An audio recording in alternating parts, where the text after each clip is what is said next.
Welcome to Fathom Eclectic Conversations, part 3, with the very famous Matthew Taylor Vintage, aka Matthew _Taylor _Vintage on Instagram. And today we've managed to get Matthew to whittle his wonderful collection down to around 20 pieces, of which are some fantastic examples of the South African military watches that he is world renowned for, alongside some other wonderful pieces that he's collected along the way. We hope you enjoy.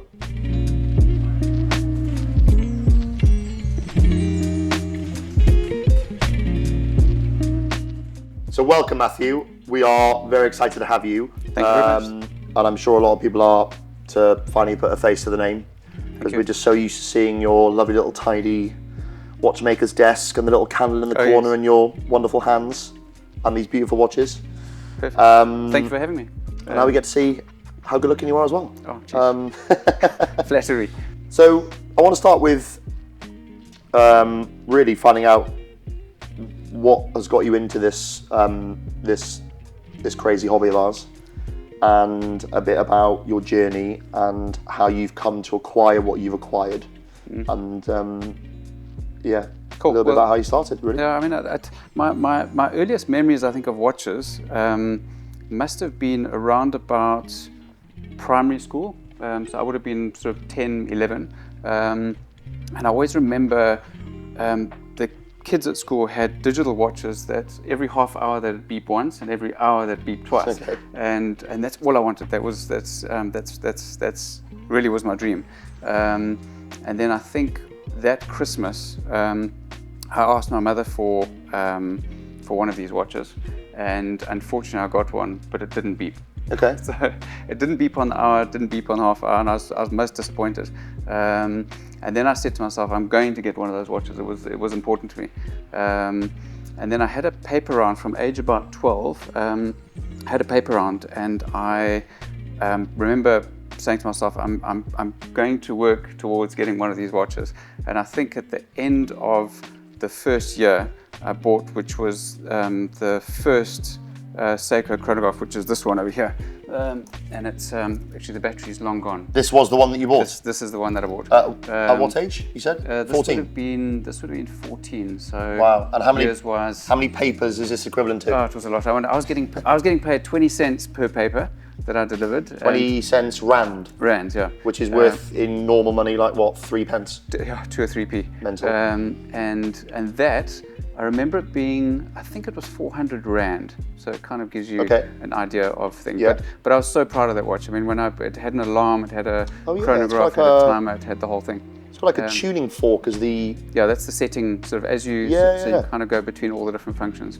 But that, wow. when I got that, I was the most chuffed. I worked for it. Almost doesn't look as old as it is. Yeah. So that was that, and just a big moment in my life. And I think at that point I just thought, well, these, that feeling you get when you've worked towards something, you've bought it, and you enjoy it, and it was a big moment. So that was that. I bet you wore that like walking around really. I did. I was. Look at me with my Seiko. Yeah. Makes you feel like 10 times the person. Yeah. And then moving on from there, so my first proper watch that I bought is actually the one that I'm wearing now, the Kermit 16610, and I bought that in 2004. Brand new? No, it was through a dealer, and I think it was 6 months old. So it's an early iteration then. It's it's actually, I think it's the second Mark II iteration. So it's still the flat 4. It's still faded like the lime green, the B2 bezel, initial ones, but there's some little technical thing at the bottom where the Swiss made is wider. Yeah, that's right. So I bought this was the first proper watch that I bought, and I could ill afford it, but all I wanted was this watch, and I actually went in looking for a black one. And he didn't have any black ones, he only had the green one. I thought, should I, shouldn't I? And I went for it. And at the time, I gave him probably a third of the amount in cash, and the rest I put on my credit card. And I think I put it on my credit card. Out. It was horrendous. I mean, this watch probably cost me hundreds of thousands of rands, but it was yeah, so it was over, I think it was 4 years on my credit card, but I still No, remember. really? Wow. I still remember, and I rode a motorbike at the time, and I still remember riding out, and I had my sleeve up here, and I just looked at the watch, and I just thought, Yeah. this is it. It was such a special watch at the time. Also, how coincidental that you ended up buying, like, you know, because at the time you would have known that it was absolutely. It was a flat four, all the future 100%. significance of it. 100%, and it's funny because I have pictures of myself. Now I've gone back and looked at old pictures. I've got pictures of myself building sandcastles with the kids on the beach and swimming in the sea. And I always remember coming back with it after a day out in the sea and things. And I used to get a nail brush and just give it a, in the shower. Yeah, to get all the sand out of the underneath the bezel and stuff. Yeah.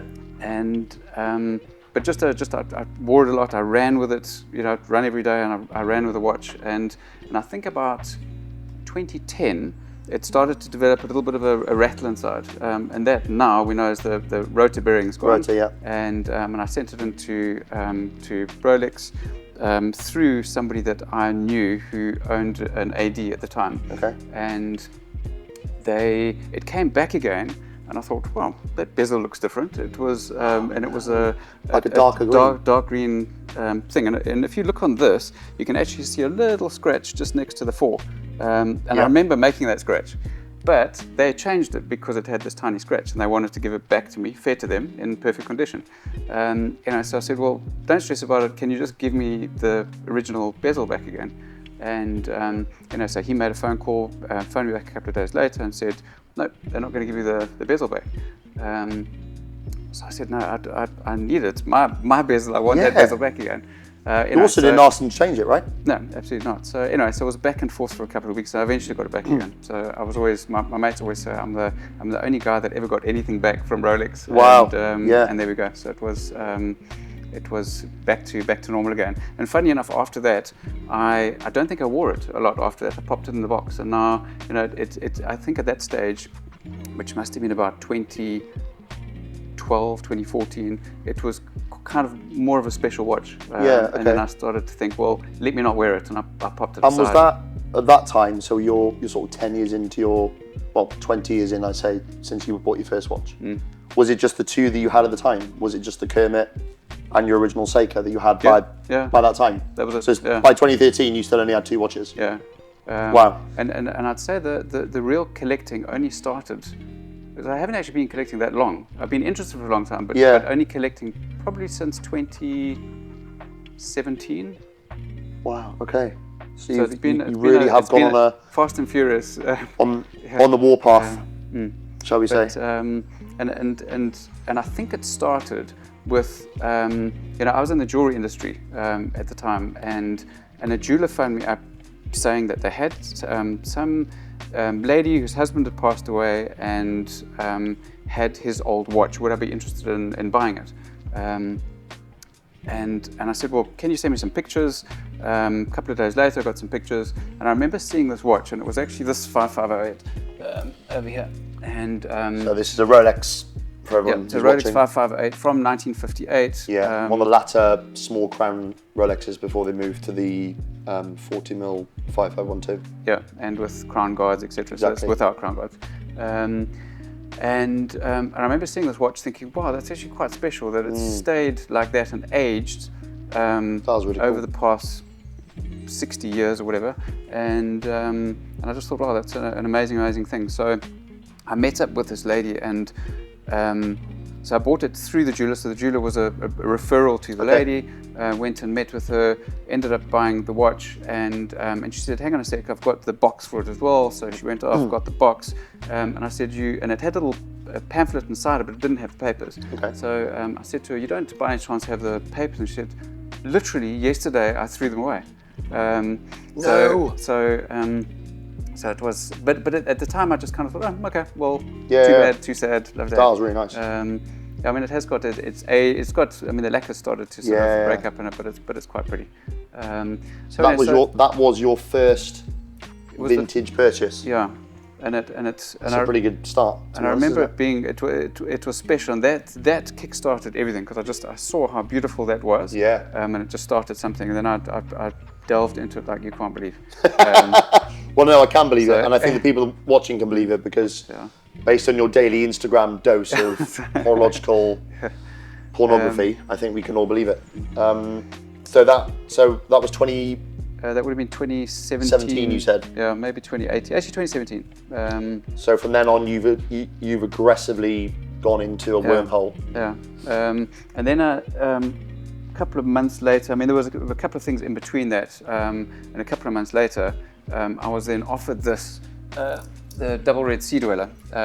Same thing, it was an original owner, but if you have a look at the back, it's got his name sort of engraved on the back. And this I bought through, this was offered to my watchmaker Alex, Yes. who Does all your servicing for you? yeah, he took some pictures of it and sent it to me, and that was actually how I met Alex, was through that watch. So also quite a special watch to me, and you can tell he's worn it because the lume plotters take quite pale, and the bezel's faded. And that's one thing that I have noticed about vintage watches is, depending on where they are, I find sort of northern hemisphere, you get very sort of pumpkiny lume, and in the southern hemisphere, because of the sun and all the rest of it, it bleaches the lume, and then you get this sort of bleaching effect. Absolutely. And also the acceleration of the fading of the bezels as well.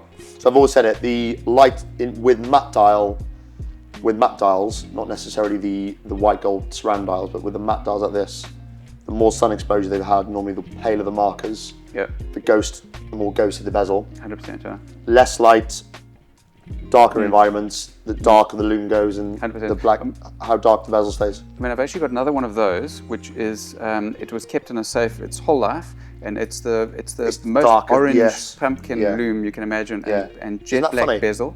So it's just a exposure to sun and UV, I guess. That's beautiful. Because often dive watches, as you see, the ones that have been used extensively are normally quite pale. And then I kind of had this sort of interest in. I started to find out more about watches that were specific to South Africa, and quite that's quite a weird watch. So it's marked Troy Piguet on the front, and Troy Piguet were the agents for Omega and for Lemania. In South Africa? In South Africa. Okay. And later on I found out that they actually had the military contract to supply watches to the Air Force, the Lemania watches, which we'll get to just now. So it's basically got an Omega Speedmaster dial, isn't it? And handset. Well, it's quite weird that, because it's actually the case is a 145019, which is the soccer time Omega. Now, if you look at the inside of the case back, it's actually got 145019. That's crossed out, and then it's got. That's the one they made for the Mexico Soccer World Cup, I think it was. The World Cup, wasn't it? Yeah. And then they've got a Lemania reference stamped on the inside, but it was all done with Omega and Lemania at the time. So it's quite a weird thing, and I've actually found super cool, 3 different iterations of those. I mean, that dial literally is a Speedmaster dial. Yeah. And so specific Troy Piguet on it, to South Africa and Troy Piguet. So that's also sort of kicked off something, when you have an interest in where you live and your environment and stuff. And I thought, well, here's something interesting, and I think that's sort of my personality. I sort of dive deep into things that interest me. Because it's so you're very well known for the military stuff, obviously specifically the South African military watches. Where did that start? Because there is you clearly we can see.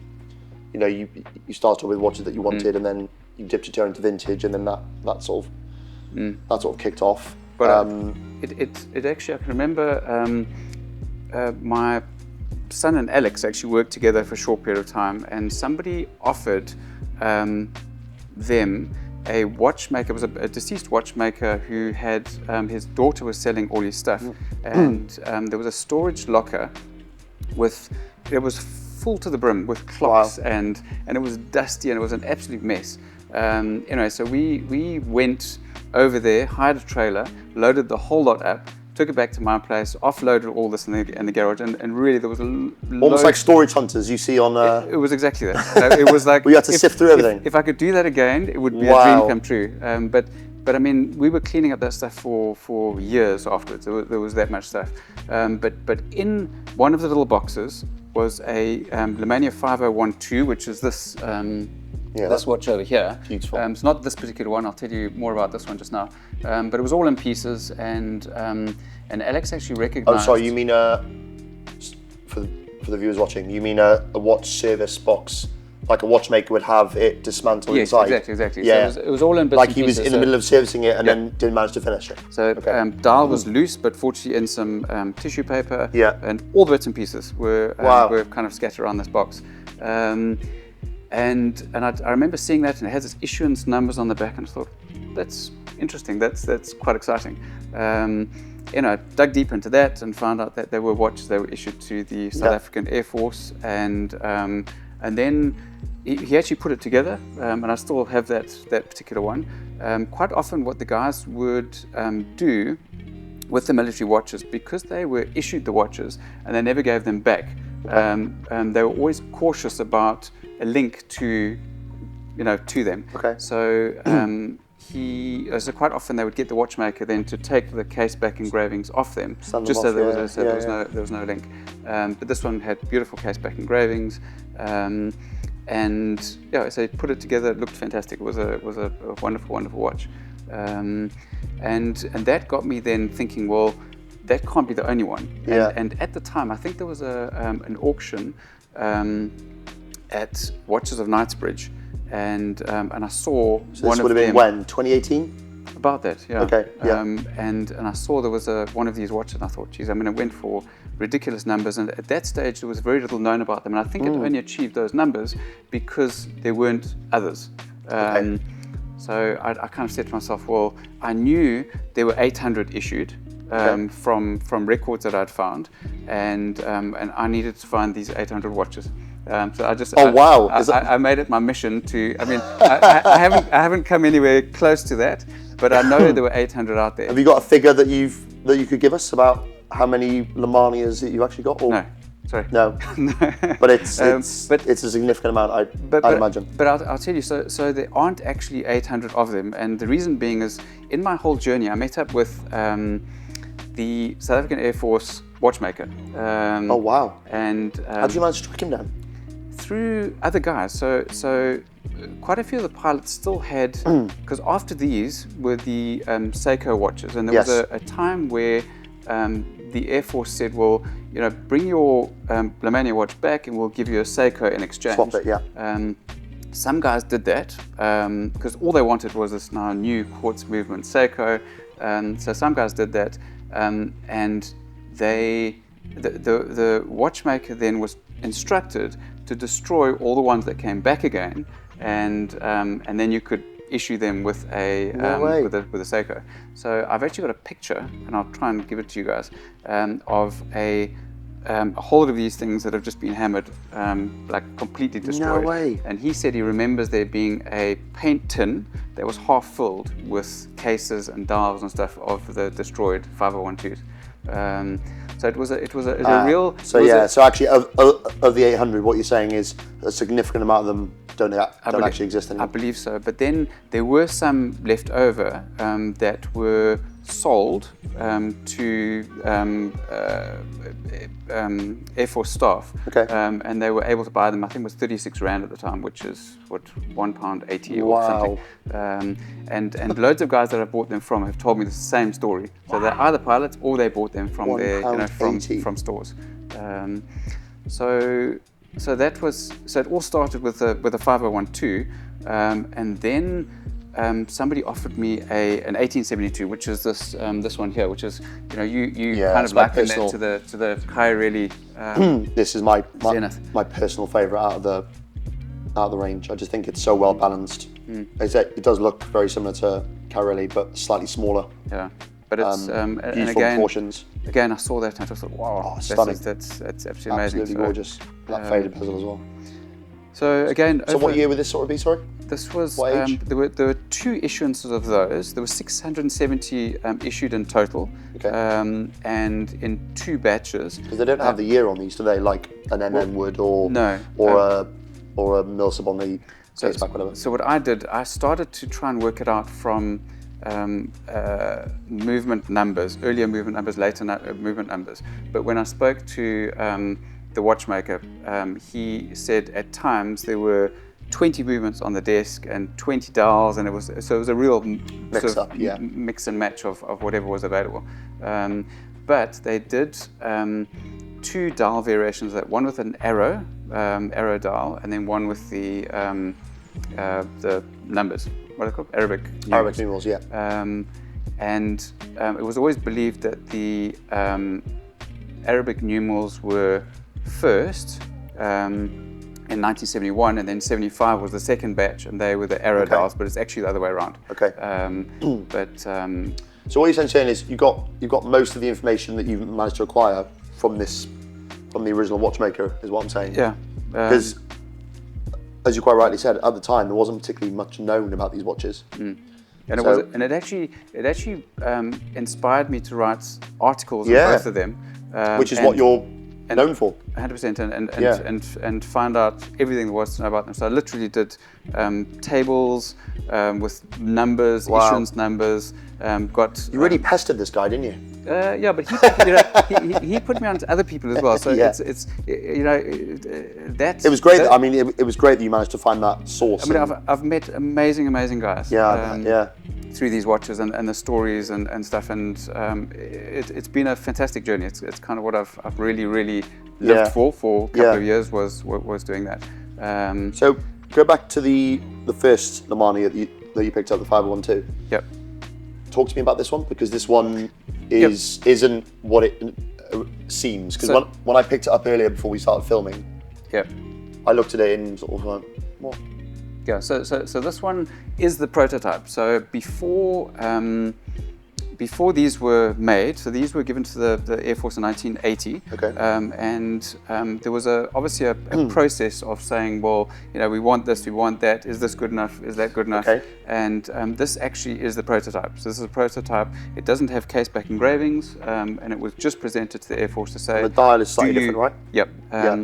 Was presented to the Air Force saying, well, is this okay? They made a couple of changes. So automatic is on the final one, was down the bottom, and there wasn't a white block around the date. And small things, and I don't know why it would have made any difference, but somebody made the decision that needed to change. Somebody just made a comment of like, I don't particularly like that.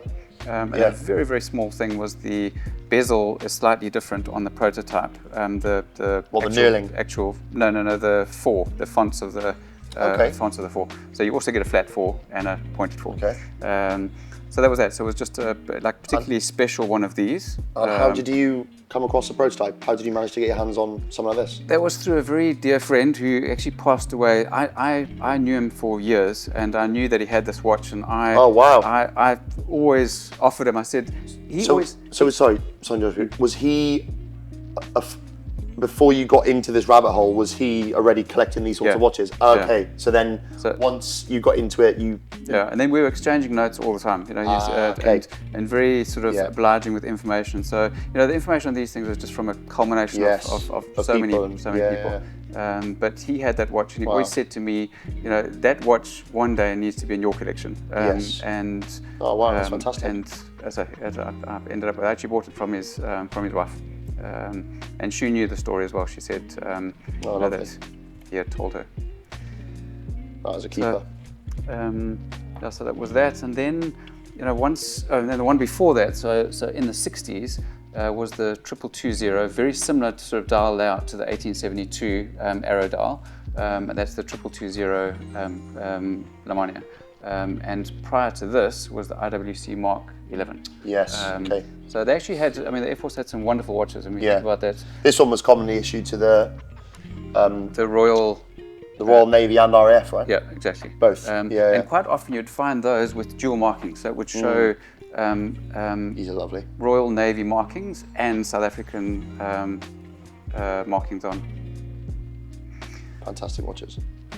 So that was that. So that was the Air Force taken care of, and then.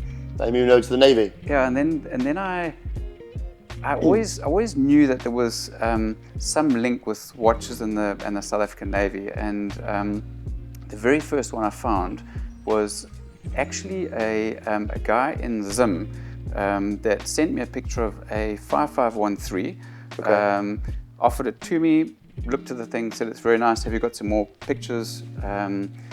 Sent a few more pictures through, and there was a picture of the case back and it had an engraving on the back. I thought, that's weird, I haven't seen that before, and it's just a weird number. So I ended up buying this watch, and then diving into the story and things afterwards again. Then I knew that there were some Tudors around that had the same caseback engraving, and I then tried to tie the two together. So Rolex 5513s were issued from 1970 till about 75, and then the Tudors from 75 through to early 80s. But it was just interesting. So there was initial watches with the 5513s, then the 7016 Tudors after that, and then the 9401s. Okay. Also no date Tudor sub. And they never issued a date? When you say never issued a date? They never issued a date version of the watch? Oh, no, only non-dated. Okay. No date versions, yeah. And quite interestingly, the 7016s, it's an 827 number. Starting. Yeah. But there were already 827s that were 9401s. So in other words, the serial number was, it seems like they were put aside for some purpose. Then I started to realize that the Marine Nationale also had the Tudors, the 7016s. Yep. So I did this whole sort of spreadsheet, as I do, and I got as many, so a gentleman called Scott from Watch History, he was quite knowledgeable about, exactly, there's his book. Yep. About the Marine Nationale Tudors, and he gave me a whole lot of information in terms of the serial numbers, and then I put this into my spreadsheet, and I could see this distinct sort of pattern of, well, these Marine Nationale, these were South African, then it was Marine Nationale again, then South African. So there was actually a distinct... 100%. Okay. And once... was that, would you say, the first time that somebody had actually worked that out? 100%. Because say if he had one element of it, yeah, 100%. and you had the other in between the two of these. And his focus was always on MN watches, and mine was starting as these South African Navy watches. So that was that, and it was just quite interesting. So nobody really knows where they got them from, but they were definitely put aside for some kind of use. Okay. And I believe they were bought from Rolex or Tudor for military purpose, and not. So you mean maybe via like a third-party agent?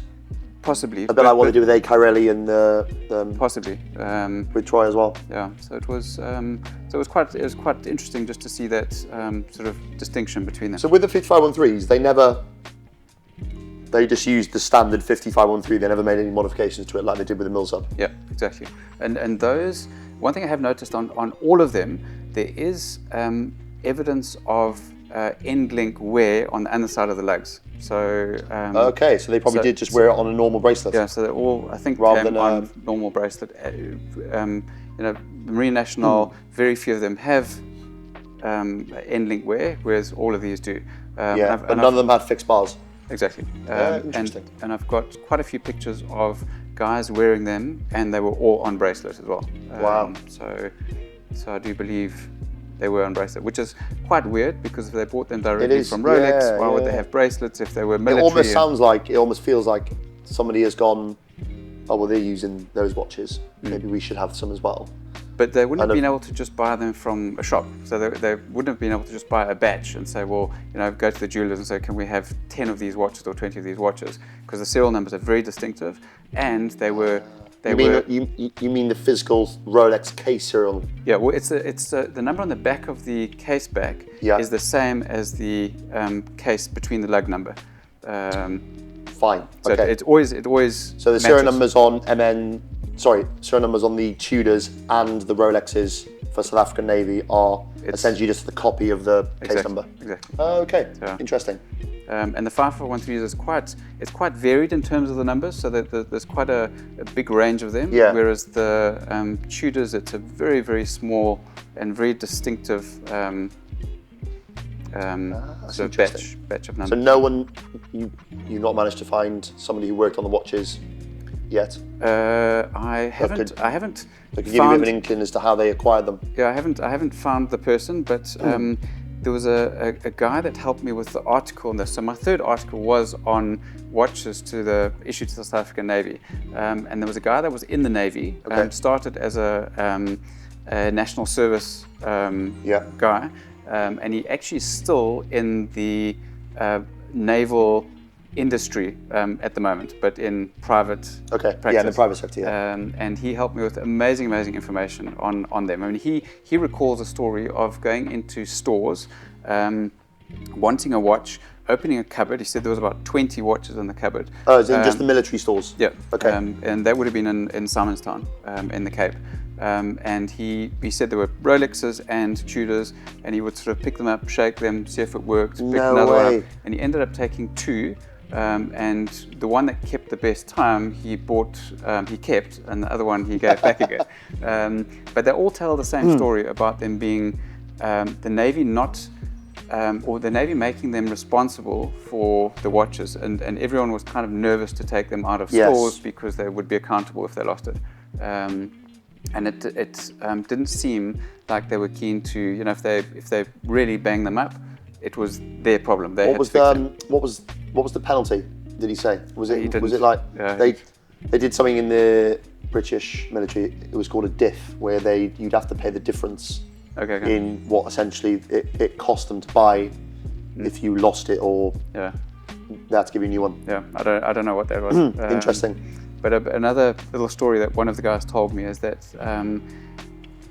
in true sort of military fashion, one guy decided he's going to put it on the side of a submarine, and they dived down to 300 meters with his Tudor, and he said it was 100% when it came back. No, So there we really? go. Oh wow, Um, that's incredible to actually think about doing that Yeah. now with a plexiglass Tudor. yeah. I mean, 300 meters is That's a proper. long way. And I That's a think long way. what are they rated to? 200. Yeah. So there we go. So Navy aside now, South African Navy aside, I've done the Air Force, done the Done Navy. the Air Force, you've done the Navy. And then, What's left to complete? Well, then I started to show a bit of interest in there's other African militaries, and I actually came across a Zimbabwean military, which would be in Rhodesian Air Force, Rhodesian Air at Force, the okay. time, Yep. and then the Kenyan Air Force. So I actually have all the Kenyan Air Force Hoyas. There's a Wow. whole range of them, all marked. So what did they use? Ortavias, Okay. and 5100. So it's the Yeah, the Nomani based yeah. movement. Yeah. So very, very similar. I mean, the Lemania 5100 is, for me, it's just it's a workhorse of a Yes. watch, and it's fantastic. And those were all. There was a coup in Kenya in 1982, and it was referred to after that as the new Kenyan Air Force. So every marking after 1982 actually had KAF, the Kenyan Air Force 82, and then the number. So it was Okay. kind of a transitional period in their military history. But then back to the Rhodesian stuff, I started to find one or two Rhodesian Air Force Speedmasters. So they did proper Speedmasters, Wow. 145-012s, 022s. Yeah. The 861 movements, all engraved. I still have yet to find one of those. Isn't it funny how they're all so different? You'd have Rhodesians they had also the Malis, didn't they? Yeah, 220s, yeah. The Kenyans with the Hoyas and Ortavias. Even though you would have thought they would have all just had the same watches, wouldn't you? Yeah. So that particular Speedmaster, this one over here is a Mark II. Yeah. And I got all the history from the guy with this particular watch. This I is mean, the was worn by the pilot, right? Yeah, so it's a proper pilot's watch. I think he it- said it was 4,500 hours that he flew with that watch, which is Is it proper. Is it engraved? Yes, it's got a funny number on it, and then it's also NIV, or all the they start with NIVs, and I've got a couple of those, and they were actually quite well maintained, and again on my articles, I've started to write articles on those now as well, and some sort of interesting little trinkets of info on those. But that one belonged to a guy who was sent through the Rhodesian Air Force to the UK to train, and he in his whole story he told me. He was actually flying over the English Channel at over Mach 1 on a couple of occasions. What would that have been in? Like a tornado or something? I think Hurricane. a hurricane. Yeah. In fact, it was a hurricane. Yeah. Wow. Wow. That's really cool. So I've yet to find a Speedmaster professional, and they are out there. With the actual case back engraving. Yeah. Yeah. Yeah, just interesting stuff. That's fantastic. It's amazing, isn't it, that a lot about these watches is actually in the story and the ownership of them.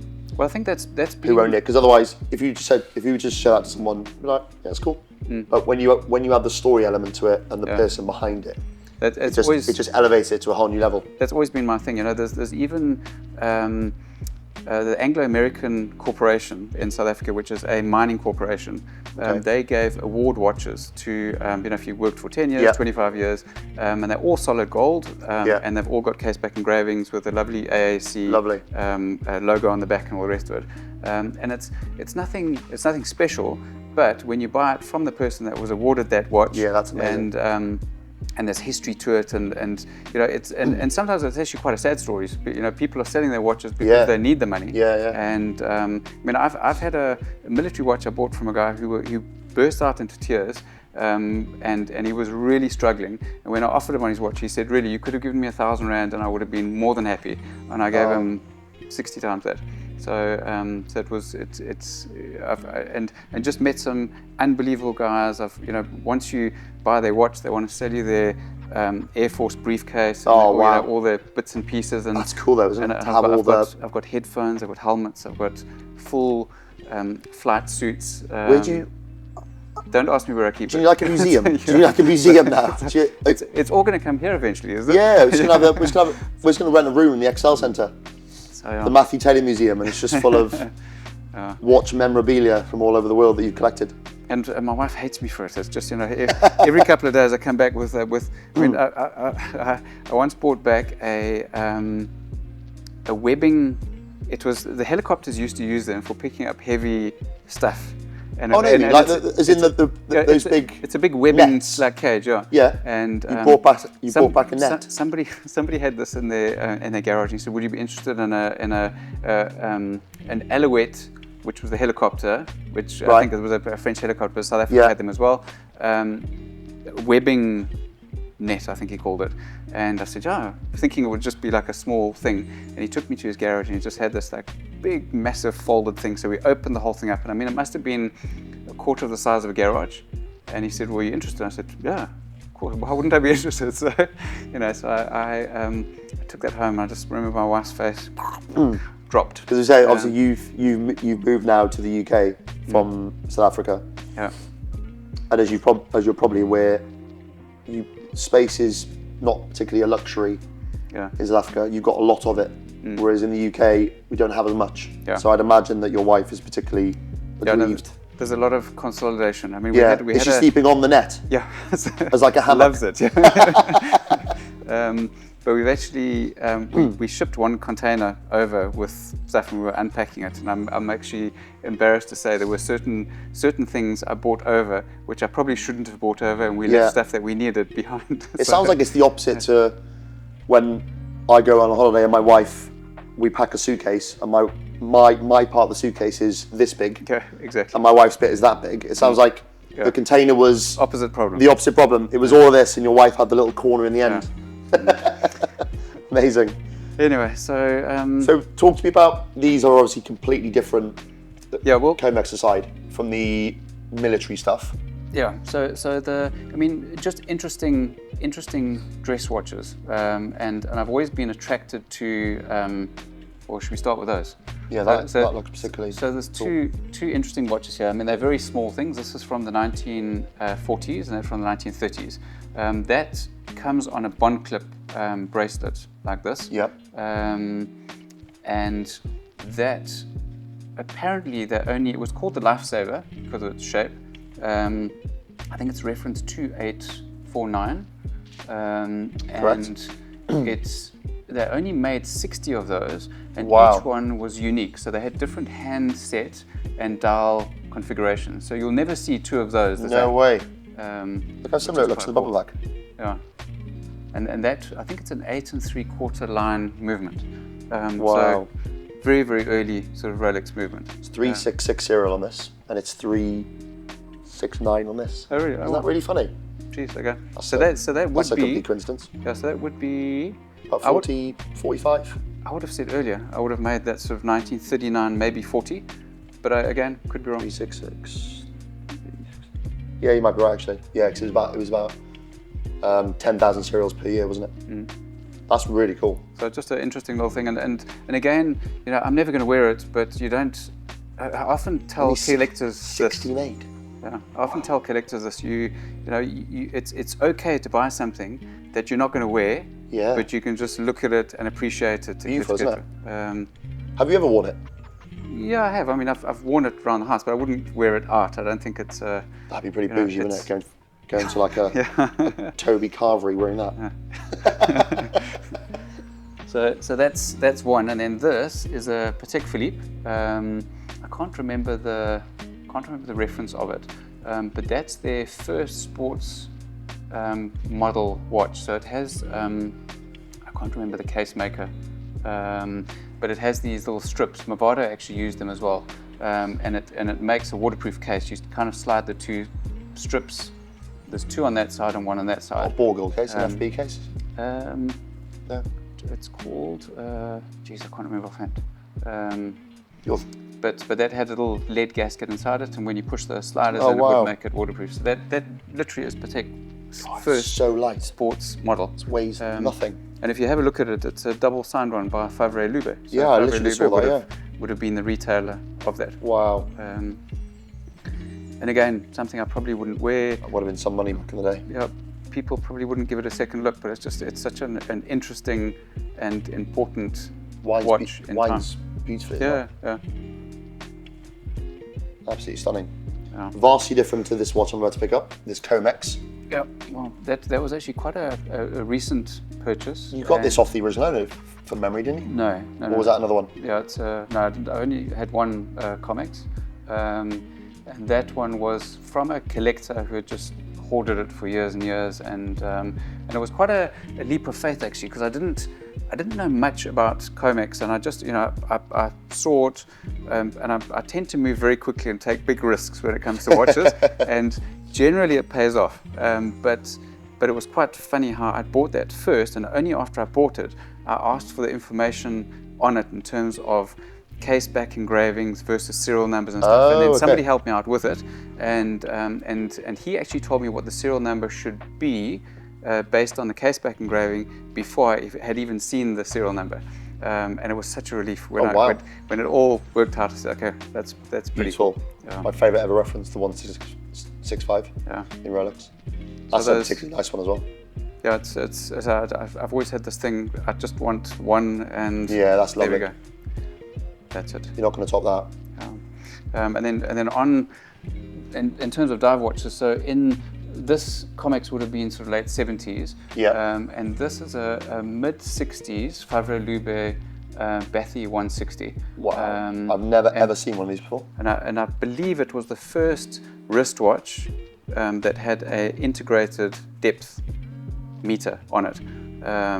And the way it works, and if you have a look at the other side of it, there's little holes in the case back. The water goes inside there, pushes on a plate, and then activates the actual. And then the red hand moves and tells you how far underwater you are. Yeah, and there were a few. Wow. There were a few watches that made depth gauge or had depth meters on them, and one was called a capillary tube. I don't know if you've ever seen them, but it's a very small tube around the plexi, the outside of the plexi, and it would trap a bubble of air in it. Oh wow! And then as you went deeper, it would push the bubble around, and it had a gauge on the outside of that. Wow! But that's the first sort of mechanical way of doing it. And that's obviously why it's so thick then. Yeah, that's got quite a lot going on in there. Wow!